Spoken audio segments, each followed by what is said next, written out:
Welcome to War Bios, the podcast where we delve into the lives of history's most fascinating military figures.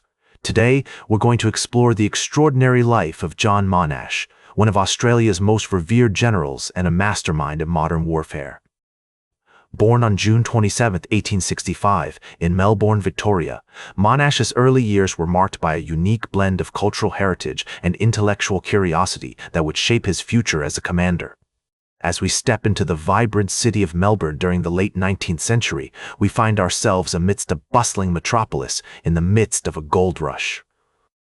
The air is alive with the sound of pickaxes striking earth, the smell of freshly dug soil, and the hum of hopeful prospectors seeking to strike it rich. It was here, in this dynamic city, that Monash's parents, Louis and Bertha Monash, settled after immigrating from Poland and Germany, respectively. The cultural melting pot of Melbourne would have a profound impact on young John, exposing him to diverse perspectives, fostering an adaptability that would serve him well on the battlefields of World War I, and instilling in him a deep appreciation for the complexities of human nature. As a child, Monash was a curious and energetic boy, with a passion for learning and a flair for the dramatic.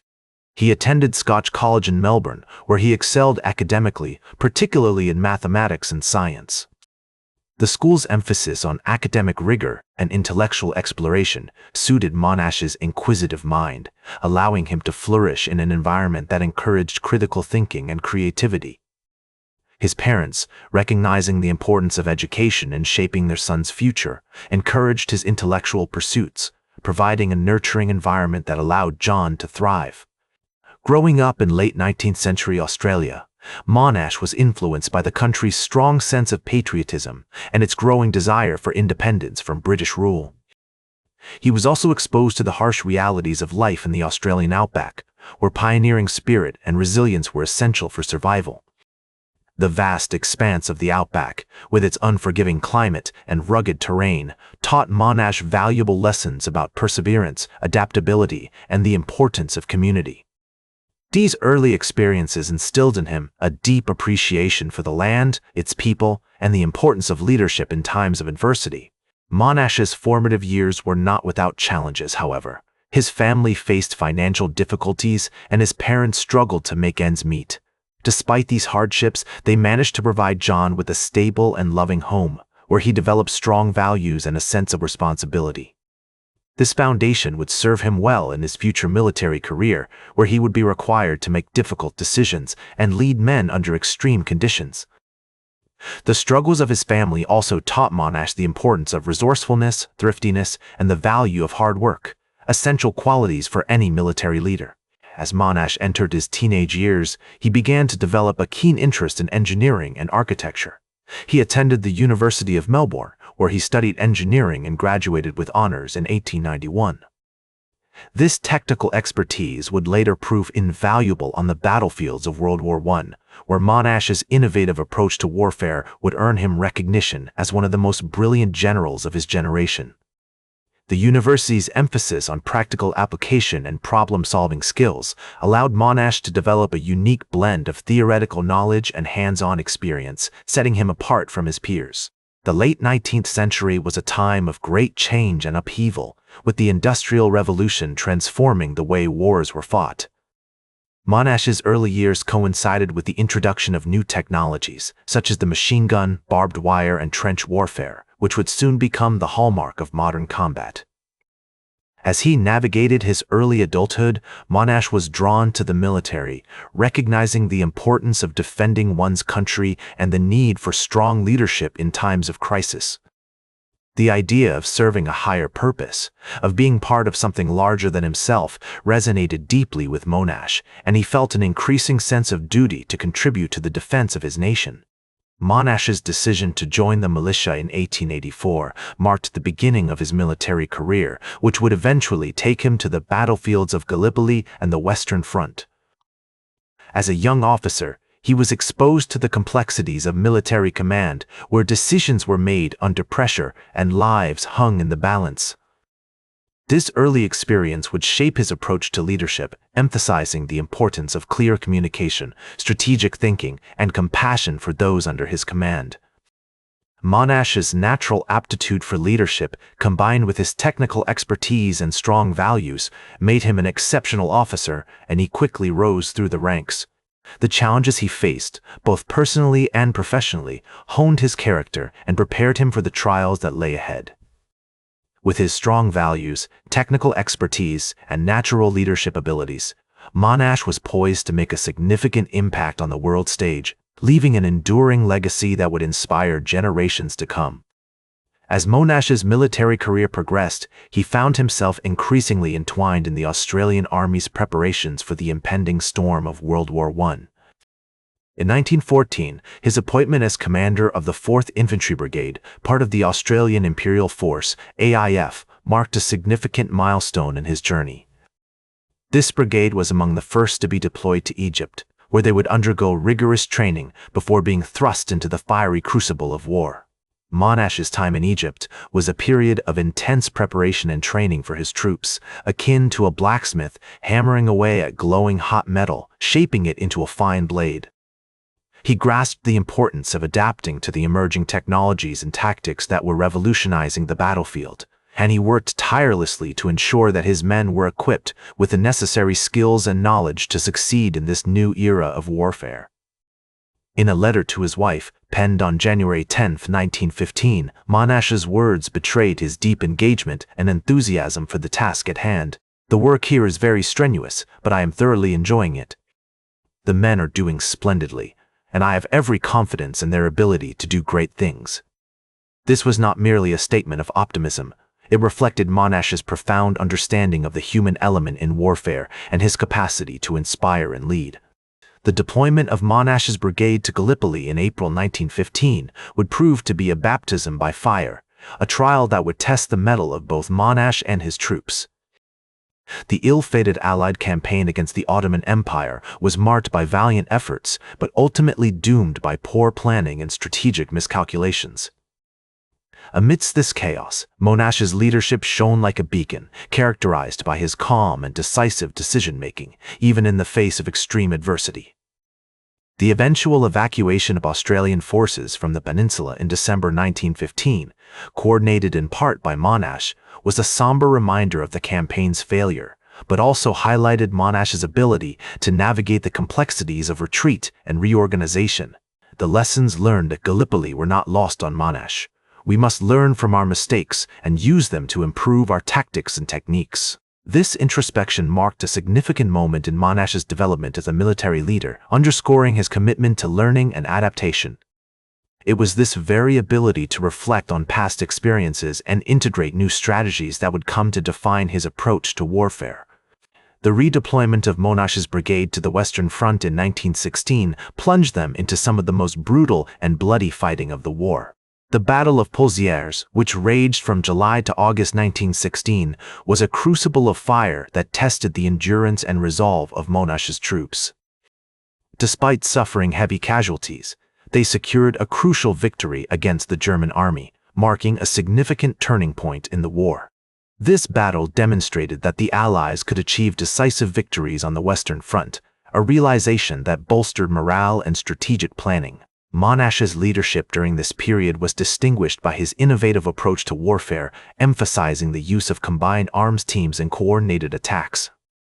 He also prioritized protecting his troops from the devastating effects of artillery fire, working tirelessly to improve their living conditions and safety.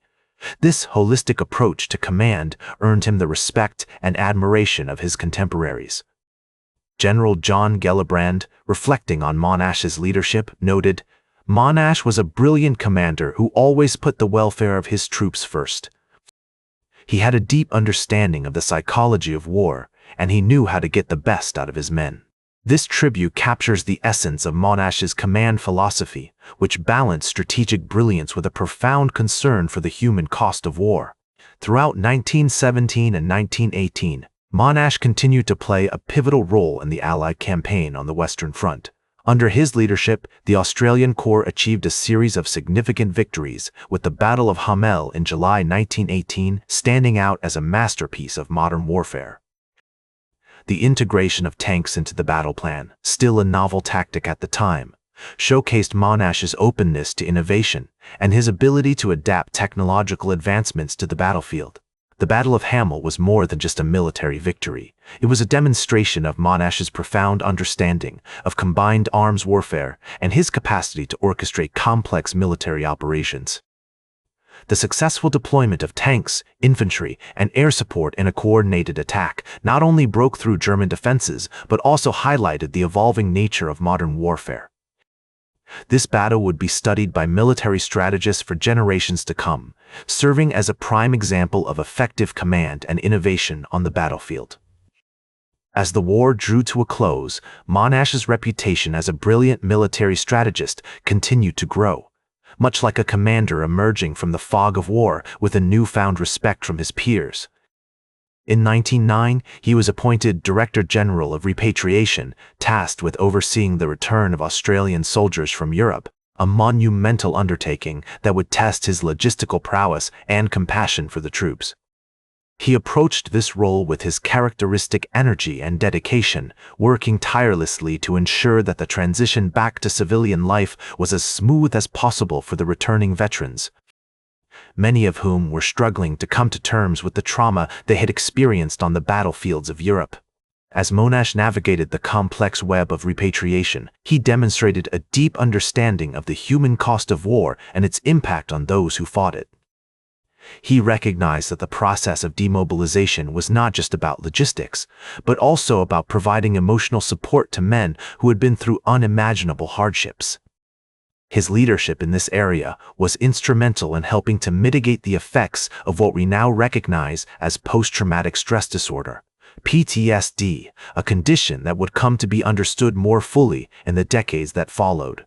In the years following the war, Monash became a prominent figure in Australian public life, leveraging his reputation as a military leader to advocate for the development of the country's infrastructure. His vision for a modern, efficient Australia was reflected in his involvement in various large-scale projects, including the construction of the Sydney Harbour Bridge, an engineering marvel that would become an iconic symbol of the nation's ingenuity and progress.